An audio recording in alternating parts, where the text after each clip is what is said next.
Okay, in this homework for Eureka lesson 8, we're going to round to a specific place value. We're going to use the decomposition that helps us to round to a given place value.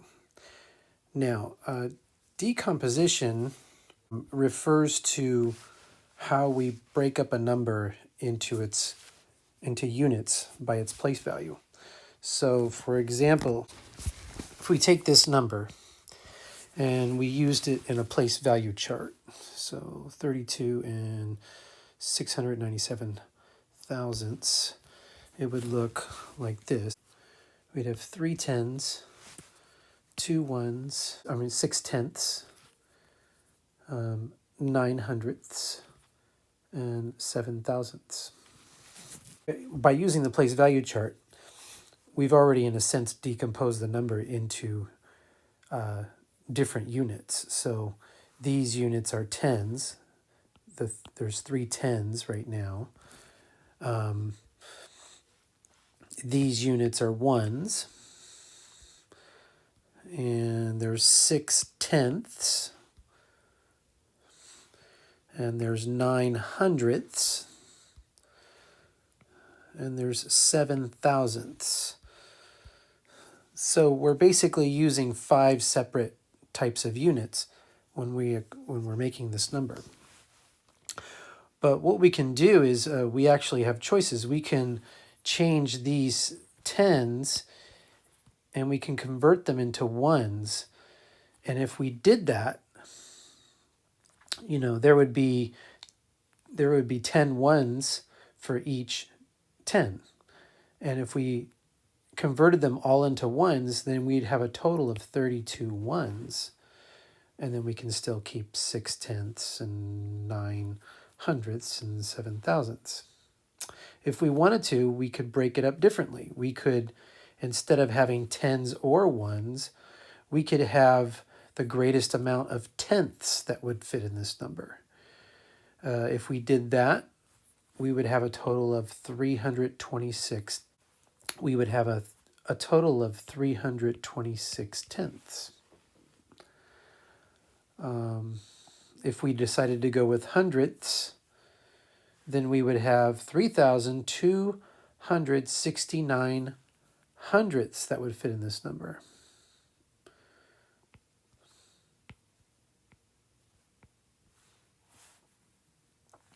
And that's how we would decompose the number.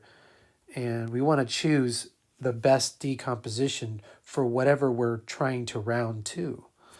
So for example, if we are rounding to the ones place, we're going to use this decomposition because we want to know how many ones are currently there.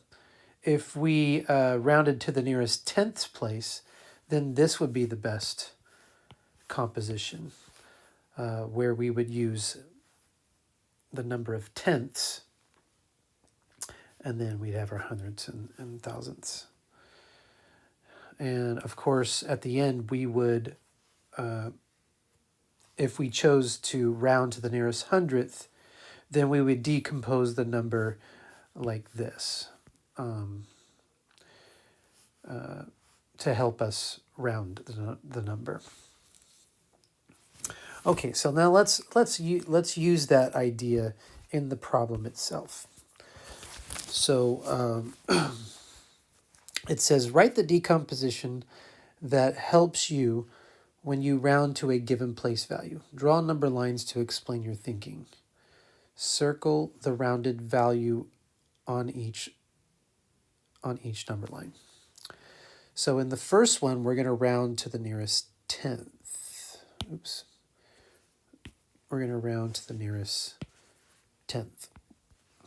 Okay, which means I want to find the greatest number. Here's the tenths place.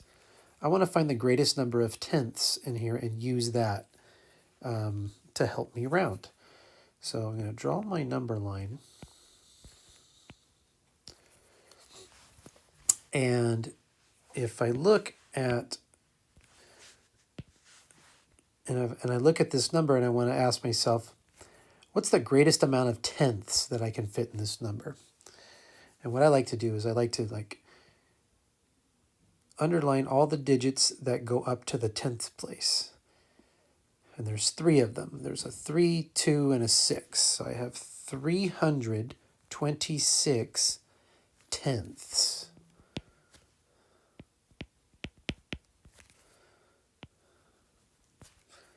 All right, and then on the top of my number line, I'm going to have one more tenth. So that would be 327 tenths. Now, 326 tenths is equal to 32 and 6 tenths. 327 tenths is equal to 32 and 7 tenths. Then we want to determine what the midpoint is.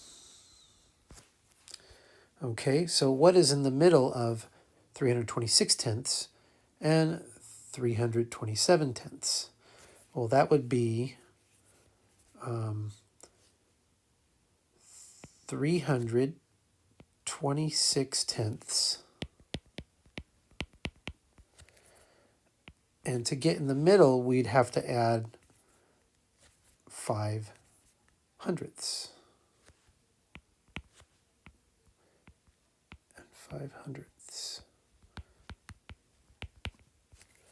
So in standard form, that would be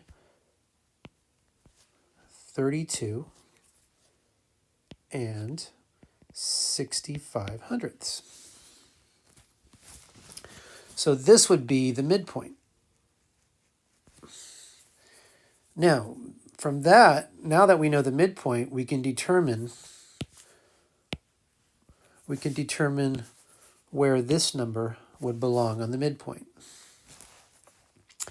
And since I see that 32.65 would be less than 32.69, then I know 32.69 is going to be above the midpoint. So 32.69, I'm going to say is right about here. 32.69. 7. And therefore, it rounds because it's closer to 327 tenths or 32.7. So it would round to this number. And that's how we want to show our work for this assignment. Okay, let's try the next one. So I'm just going to erase some of this here so we can focus on the hundredths now. All right, so I'm going to draw my number line. All right, and since I'm going up to hundredths now, I'm going to underline to find out how many hundredths I have.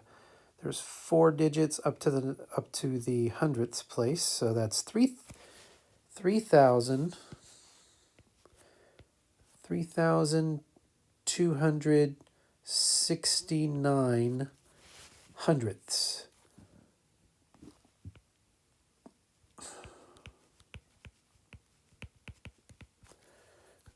Which is equal to, which in standard form is 32 and 69 hundredths.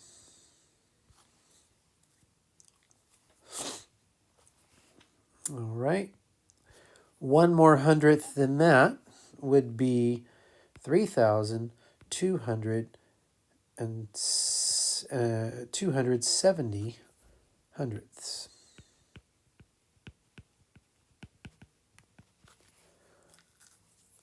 Which is 32.7. All right, so I'm going to find the midpoint. The midpoint would be in between 3,269 hundredths and 3,270 hundredths. So that would be 3,269 hundredths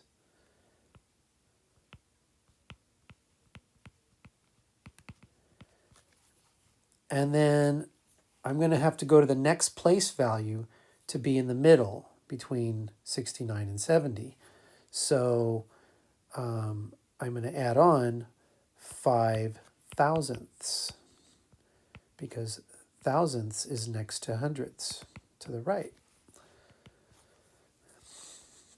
So in standard form, that's going to be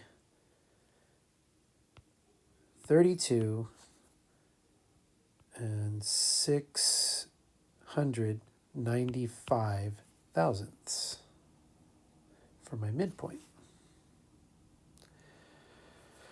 Now, I have my midpoint, so I'm going to look at this number again. And where would that go on the midpoint? Would it go above or below it?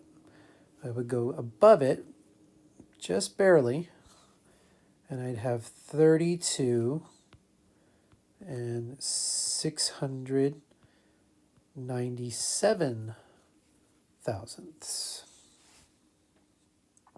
So again, this would round, it would round up because it's closer to that. So it would round up to 32.7.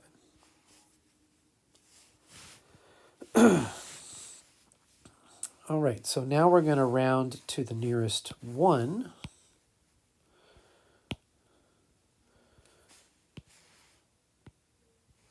Okay, so I'm going to draw my number line again. Wait, let me get rid of this. Oh, I can't get rid of that. Okay, going to draw my number line again.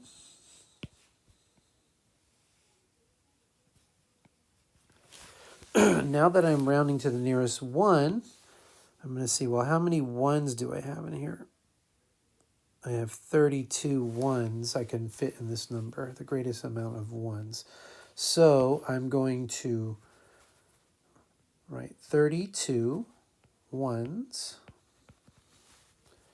And one more 1 than that would be 33 1s. And then the midpoint would be 32 1s and 5/10. So 32 1s and 5/10. Now, where would this number be on the number line? Well, if I look at my tens place is the same, my ones place is the same. When I get to my tenths place, the 6 is larger than the 5, so I know it's going to be above it. So it's 32 and 697 thousandths is above the midpoint, and therefore it would round to 33. And this is what we're looking for in the way you're showing your work for rounding.